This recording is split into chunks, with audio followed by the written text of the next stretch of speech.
प्रिय भाई बहनों, नमस्कार। कैसे हैं आप लोग?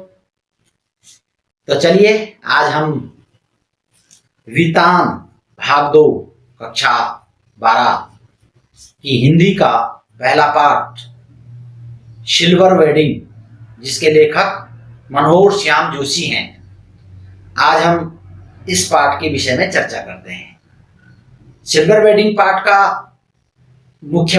के मुख्य पात्र यशोधर शैक्षणिक ऑफिसर यशोधर पंत हैं। इनके आदर्श पुरुष किशनदा हैं, जो इन्हें कभी गांव से शहर में लाए थे और इनको नौकरी दिलाने का काम किया, और इन्हीं के ऑफिस में बड़े बाबू रह करके, प्रशासनिक अधिकारी रह करके वो रिटायरमेंट हुए। तो किशनदा से इन्होंने बहुत प्रेरणा ली और उन्हीं को अपना आदर्श पुरुष समझते हैं। यशोधर पंत जो इस कहानी के मुख्य पात्र हैं, सिल्वर वेडिंग कहानी के, ये बहुत प्राचीन सभ्यता और संस्कृति को मानने वाले, पौराणिक ख्यालों को तथा पौराणिक संस्कृति को जीवित रखने वाले और उन्हीं के पद चिन्हों पर चलने वाले ऐसे एक प्रशासनिक अधिकारी, ईमानदार, कर्मठ, जुझारू, ऐसे शैक्षणिक अधिकारी हैं। इनके परिवार में इनकी पत्नी, जो बहुत आधुनिक हो चुकी है बच्चों के साथ, पौराणिक संस्कृति को छोड़ करके और मॉडल टाइप की हो गई, आधुनिक संस्कृति उन्होंने अपना ली है। और इसके कारण से वो इस पाठ में और पीढ़ी अंतराल को दिखाया गया है, जनरेशन गैप। और इसमें यशोधर पंत हैं, जो उनके 3 बेटे हैं और एक बेटी है। बड़ा बेटा भूषण, जो एक विज्ञापन कंपनी में 1500 रुपए में और नौकरी करता है, काम करता है। लेकिन यशोधर बाबू बहुत वर्षों की सेवा हो गई है और अब जाकर के उनको 1500 रुपए के आसपास उनके वेतन है, और बेटे को 1500 रुपए मिलते हैं। तो उसमें भी वो संदेह करते हैं कि पता नहीं कैसी कंपनी है, क्या काम करवाती है, कहीं ईमानदारी से करते हैं कि बेईमानी का काम तो नहीं करते हैं, नंबर 2 का काम तो नहीं करते हैं। इसलिए बच्चों की तरक्की से तो वो खुश होते हैं, लेकिन उनको ये भी संदेह रहता है कि पता नहीं कैसी कंपनी है जो इतनी ज्यादा वेतन देती है। 1500 रुपए उनके लिए बहुत ज्यादा है। तो बड़ा बेटा उनका भूषण है, जो विज्ञापन कंपनी में काम करता है। दूसरा बेटा है जो आईएएस की तैयारी कर रहा है। तीसरा बेटा भी बहुत पढ़ाई करने में अच्छा था और उसको छात्रवृत्ति मिलती है। छात्रवृत्ति लेकर के वो अमेरिका पढ़ने गया हुआ है। 3 उनके बेटे हैं, एक बेटी है। इस सिल्वर वेडिंग पार्ट कहानी में बेटी, जो यशोधर पंत की बेटी है, वो बड़ी हो चुकी है, डॉक्टरी करना चाहती है, डॉक्टरी के लिए अमेरिका जाना चाहती है, बार बार पापा से अमेरिका जाने की जिद करती है। लेकिन चूंकि लड़की है, बड़ी है, इसलिए यशोधर पंत पौराणिक संस्कृति को मानने वाले हैं, पुराने रीति रिवाज को और संस्कृतियों को मानने वाले हैं, इसलिए वो बेटी की शादी करना चाहते हैं। लेकिन बेटी है कि वो शादी नहीं करना चाहती, शादी में उसको कोई रुचि भी नहीं है, और उसका कोई शादी का प्रस्ताव अगर लाता है तो वो बहुत उससे नाराज रहती है, उससे बात ही नहीं करना चाहती है, उसको शादी में कोई रुचि नहीं है। ऐसा उनके परिवार में ये लोग हैं।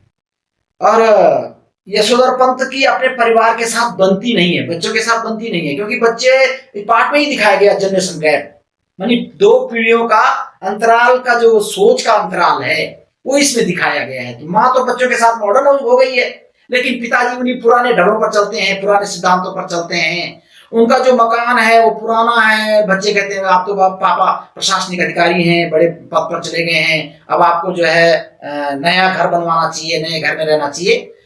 और वो साइकिल से जो है ऑफिस जाते हैं, उस पर भी बच्चों को बड़ी परेशानी होती है कि पापा हम ला करके देंगे ना, आप स्कूटर से जाओ ऑफिस।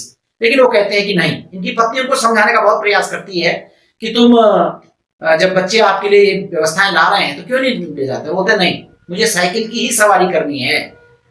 ऐसे ही वो सुबह जब बच्चे नहीं जाते हैं, सुबह आजकल के बच्चे सुबह उठते नहीं हैं, तो ये सुबह उठते हैं, सुबह दूध के लिए जाते हैं, सब्जी के लिए जाते हैं, तो फटा गाउन पहन करके जाते हैं।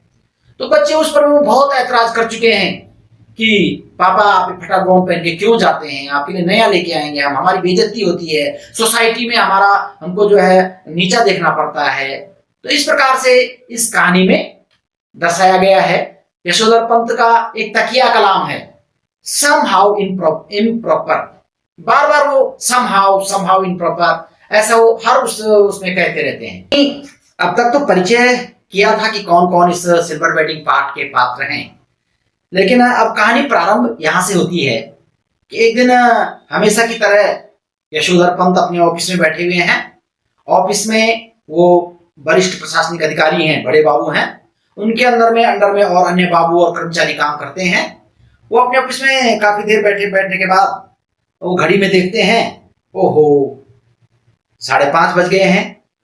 तो किसंदा से उन्होंने सीखा था, किसंदा उन्हीं के वरिष्ठ अधिकारी रहे हैं, तो किसंदा अपने स्टाफ के साथ मजाक भी कर लेते हैं। तो ये भी मजाक में कहते हैं, मिस्टर चड्ढा ये जो घड़ी है ये भी आपके जैसे आलसी हो गई है, आपके जैसे काम करने में आपको बड़ी दिक्कत होती है, ऐसी घड़ी भी आप आलसी हो गई है।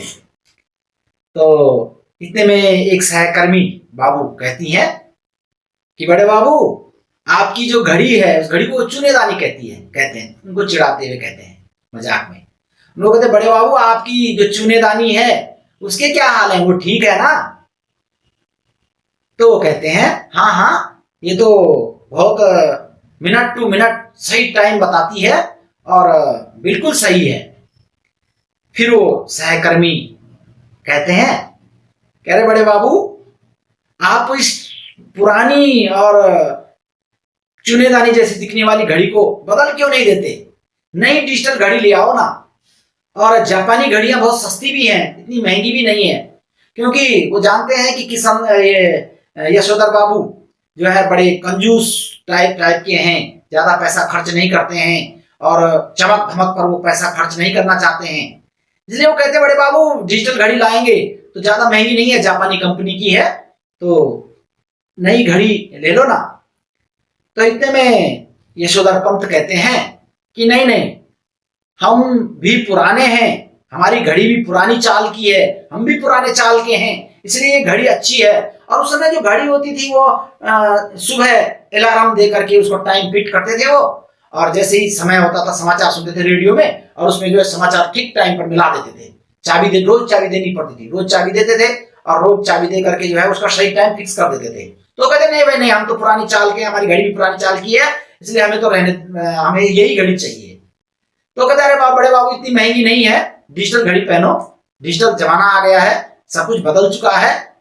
तो फिर वो कहते हैं कि भाई देखो अपने स्टाफ से, ये घड़ी मेरी शादी की घड़ी है, ये मेरी शादी में मुझे मिली थी और इसलिए मैं इसको नहीं बदलना चाहता।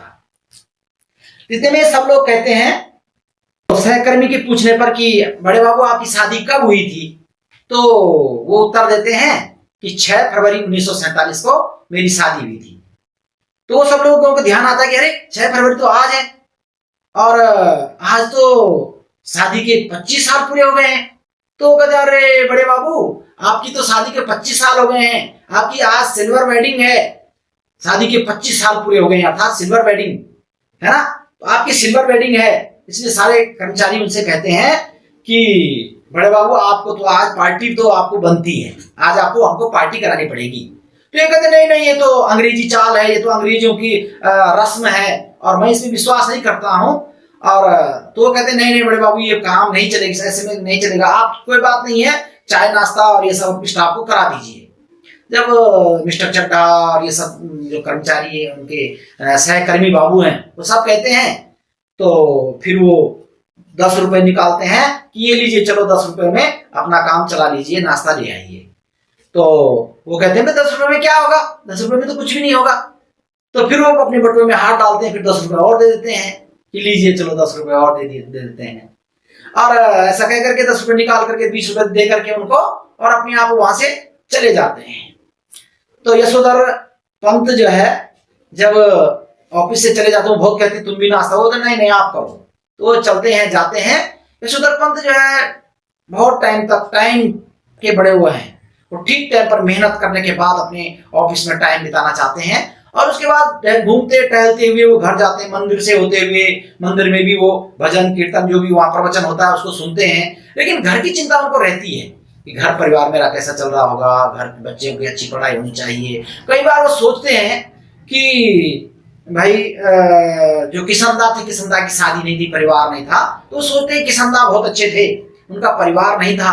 मेरा परिवार में देखो बड़ा कलह कलेश, बच्चे कुछ सोचते हैं, मैं कुछ सोचता हूँ, वो मेरी कहना नहीं मानते हैं, वो अपनी इज्जत की सोचते हैं, है ना। तो बच्चे तो आधुनिकता की ओर ढलना चाहते हैं ना, लेकिन ये नहीं ढलना चाहते हैं, इसलिए उनको घर में अच्छा नहीं लगता है, वो घर में नहीं जाना चाहते टाइम पे, घर में उनको समय बिताना अच्छा नहीं लगता है, इसलिए उनको ऑफिस में ही ज्यादा रहते हैं और या तो फिर रास्ते में रहते हैं।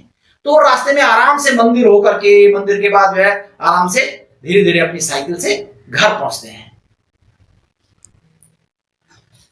तो यशोधर बाबू ऑफिस से घर की ओर चलते हैं, मंदिर में जाते हैं, मंदिर में भी थोड़ी देर ध्यान करते हैं और उनके बीच में ये द्वंद चलता रहता है।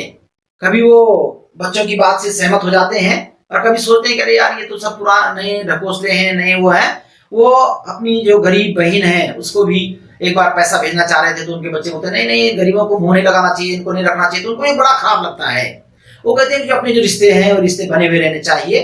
ऐसे किशनदा थे तो किशनदा के विषय में भी वो बहुत सोचते हैं कि किशनदा बहुत अच्छे थे, फिर सोचते हैं कि अरे किशनदा तो जो है उनकी शादी नहीं थी, परिवार नहीं था, और अंत समय में उनका बहुत जब वो मरने की उनकी सूचना मिली थी तो किसी ने भी उनके बारे में बताया नहीं था, कहा था जिसका परिवार ही नहीं है उसके बारे में क्या बताना।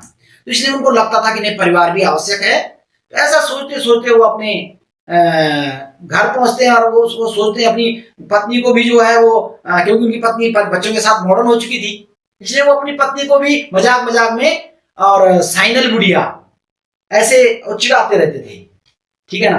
तो इस प्रकार से वो अपने मन में उनके द्वंद्व चलता रहता है और चलते चलते वो अपने घर पर पहुंचते हैं तो वहां देखते हैं अरे वहां बड़ी चहल पहल है, घर बड़ा सजा हुआ है, चारों तरफ रंग बिरंगे पतंगे, फूल और ये सब लाइटें लड़ियां ये सब लगी हुई है। तो उनको देखते हैं ये घर मेरा है कि किसी और का है। वो बड़े आश्चर्यचकित होते हैं, कहीं दूसरी जगह तो नहीं आ गया हूं, ये घर किसी और का तो नहीं है। तो ऐसे वो देखते हैं, सोचते हैं और देखते हैं बहुत ज्यादा भीड़ होती है वहां इकट्ठी, बड़े उत्सव जैसा माहौल बना हुआ है, बहुत उत्सव। तो इतने में उनका बेटा आया, देख बाहर भूषण उनका बड़ा बेटा है, वो बाहर दिखाई दिया उनको, वो दूर से देख रहे हैं उसको। और जैसे ही वो आया, वो किसी अधिकारी को लेकर के गाड़ी तक छोड़ने आया है, गाड़ी में उसको बिठा करके, और भूषण ने उनको नहीं देखा लेकिन उन्होंने भूषण को देख लिया है और वो उसको जा करके अंदर चला गया है। तो इतने में वो बाहर ही टहलते रहते हैं कि क्या की भीड़ होगी, और रहने देते हैं, वह मैं पूछूंगा फिर मैं कुछ कहूंगा और कुछ जवाब होगा, इसलिए बच्चों से उलझना भी नहीं चाहते हैं। वो ऐसा देख करके वो आधा घंटा टाइम बाहर ही बिताते हैं। इतने में बहुत सारी भीड़ चले जाती है और भीड़ के जाने के बाद जो है जैसे ही वो अंदर पहुंचते हैं, अंदर जाते हैं, घर में प्रवेश करते हैं, तो उनकी पत्नी और उनका बड़ा बेटा, उनके बेटे सब आ जाते हैं और उनको बड़ा टूट पड़ते हैं, उन पर बड़े डांटने लग जाते हैं। पापा अब तक आप कहाँ थे? उनकी पत्नी कहती है आप इतनी देर क्यों आए आज, इतनी देर तक आप कहाँ रहे आज, है हमेशा तो आप टाइम पे आ जाते थे, आज आप बहुत देर से आ रहे हैं, है ना। ऐसा उनको बहुत कहते हैं। उनका बेटा भी कहता पापा आपकी आज सिल्वर वेडिंग है और आपकी शादी की 25वीं सालगिरह है, उसके उपलक्ष्य में हमने आज पार्टी रखी हुई थी, मैंने सबको बुलाया था, देखो इतनी भीड़ थी यहाँ पर, और मेरे स्टाफ से मेरे बॉस भी आए हुए थे, मेरे स्टाफ के सारे लोग आए हुए थे, मेरे स्टाफ के लोग और मेरे बॉस आपका बहुत इंतजार कर रहे थे कि आपके पापा कब आएंगे। और बहुत देर तक जब वो इंतजार करते करते तो वो भोजन करके अब चले गए हैं, काफी देर उन्होंने इंतजार की। तो यशोधर बाबू कहते हैं बेटा ये पार्टी वार्टी क्यों, क्या रखने की आवश्यकता थी, है मुझे ये अच्छा नहीं लगता, ये तो अंग्रेजी रस्म है, और इतना अनावश्यक खर्च करने के, अनावश्यक को करने की क्या आवश्यकता है, और ये मुझे पूछ के थोड़ी रखा था तुमने, मुझे क्या पता होगा कि तुम्हारी पार्टी रखी हुई है। तो उन्होंने कहा पापा आप हमेशा तो समय पे आ जाते थे, आज आपने विलंब कर दी है। तो बहुत अधिक विवाद होते देख जो है वो सीधा चले जाते हैं अंदर, हाथ पैर धुल करके और पूजा घर में चले जाते हैं। और पूजा करने के बहाने वो इंतजार कर रहे हैं, पूजा नहीं कर रहे हैं, वो इंतजार कर रहे हैं कि भीड़ कब कम हो जाएगी। काफी देर तक वो पूजा का बहाना बना करके और वहां पर पूजा घर में बैठे रहते हैं। और इधर ये बहुत परेशान हो रहे हैं, उनकी पत्नी बड़ी परेशान है, तक क्या पूजा कर रहे हैं, कितनी देर तक पूजा कर रहे हैं। तो काफी देर तक पूजा करने के बाद जब वो बाहर आते हैं तो उनकी पत्नी कहती बताओ आप पूजा भी इतनी देर तक कर रहे हैं आज। तो कह रहा नहीं नहीं मैं पूजा ठीक टाइम पे कर रहा हूं। तो वो कहती चलो कोई बात नहीं है, चलो आपके कमरे में और सबने आपके लिए बहुत अच्छे अच्छे उपहार दिए हैं। आपकी वेडिंग की सिल्वर वेडिंग है आज, तो बच्चों ने भी बड़े उत्साह और खुशी से आपके लिए कुछ उपहार लाया है, कुछ तोहफा लाया है, चलिए मैं आपको देती हूँ। तो जैसे ही वो घर में अंदर जाती है और उनको एक पैकेट पकड़ाती है, तो उस पैकेट को जब वो खोलते हैं, उस पैकेट को खोलते हैं, देखते हैं तो उसमें गौन है। वो बड़े उदास हो जाते हैं, बड़े नाराज हो जाते हैं, बड़े दुखी मन से सोचते हैं, टहलते रहते हैं अपने कमरे में और दुखी मन से सोचते हैं कि अरे ये तो अपनी इज्जत के लिए लाया है इन्होंने, क्योंकि उस गौन पे पहले वहां बड़ा विवाद हुआ है कि पापा आप सुबह उठ करके दूध के लिए जाते हैं, फटा हुआ गौन पहन के क्यों जाते हैं, हमारी बेइज्जती होती है इससे, है ना। तो इस प्रकार से वो सोचते हैं कि अरे इन्होंने तो अपना जो है सुबह दूध और सब्जी के लिए न जाना पड़े इनको, इसलिए मुझे ही जाना पड़ेगा, इसके लिए इन्होंने जो है अपनी इज्जत को कम करने के लिए गौन लाया है, ये मेरी खुशी के लिए थोड़ी लाया है। ऐसा वो मन में सोचते हैं कि ये गौन जो इन्होंने खरीद के लाया बच्चों ने, ये तो मेरे को जो है दूध और सब्जी को भेजने के लिए, दूध और सब्जी के लिए मैं जाऊं और इसको पहन के जाऊं, ये सोच करके वो अपने मन में सोच रहे हैं कि बच्चे तो केवल अपनी इज्जत और अपनी शान शौकत को दिखाने के लिए ही ये पार्टी कर रहे हैं, ये किसी उसको दिखाने के लिए नहीं है। अरे हमारे कोई रिश्तेदार होते हैं, उसकी गरीब रिश्तेदार की किसी की सहायता की जाती, कोई गरीब व्यक्ति है उसको दिया जाता, कोई आवश्यक सेवा कहीं है वो हो जाती। ये बच्चे तो अपने अनावश्यक दिखावा करने के लिए, अनावश्यक को करने के लिए ये कर रहे हैं, ये पार्टी कर रहे हैं। तो इस करके वो बहुत नाराज हो जाते हैं, बड़े दुखी होते हैं। तो इसमें ये जनरेशन गैप को दिखाया गया है कि दो पीढ़ियों का सोच, यानी बच्चों की सोच कुछ और होती है, हमारी सोच कुछ और होती है। समय के साथ हमें बदलना पड़ता है, बच्चों की हाँ में हाँ मिला करके और परिवार को आगे बढ़ाना पड़ता है। ये लेखक मनोहर श्याम जोशी ने इस पाठ में दर्शाने की कोशिश की है। तो भैया बहनों, आप इस सारांश को पढ़ करके इसके प्रश्नों के उत्तर भी जरूर लिखेंगे।